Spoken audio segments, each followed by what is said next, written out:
Sir நாங்கள் இப்போ வரையிலும் நாங்கள் வந்து we are very much open minded. நாங்கள் திறந்த மனப்பான்மையோடு இருக்கிறோம். நாங்கள் வந்து ஜனவரி 7ஆம் தேதி எங்களுடைய புதிய தமிழகம் கட்சியினுடைய மாநில மாநாடு இருக்குதுங்க மதுரையில். அந்த மாநாட்டுக்கு பிறகுதான் கூட்டணியை பற்றி முடிவெடுப்போம். ஒரு கொள்கையில் ஒரு விஷயத்தில் நாங்கள் வந்து தெளிவாக இருக்கிறோம். தமிழ்நாட்டில் இந்த அனைத்து மக்களுக்கும் நன்மை கிடைக்கணும்னா ஏதாவது வந்து ஒரு குவாலிட்டேட்டிவ் சேஞ்ச் தமிழ்நாட்டினுடைய ஆட்சியில் நிர்வாகத்தில் வந்து ஏதாவது ஒரு நல்ல மாற்றம் நடக்கணும்னா அது கூட்டணி ஆட்சியாக தான் இருக்கணுங்கிறது.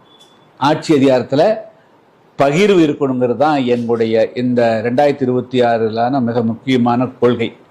அந்த வகையில் கூட்டணி ஆட்சிக்கு யார் தயாராகிறார்கள் அப்படிங்கிறத பார்த்து அதன் மூலமாக கூட்டணி ஆட்சி மலர்வுக்குண்டான வாய்ப்பு இருக்கிறதா என்பதையெல்லாம் பார்த்து தான் முடிவு பண்ணுவோம்.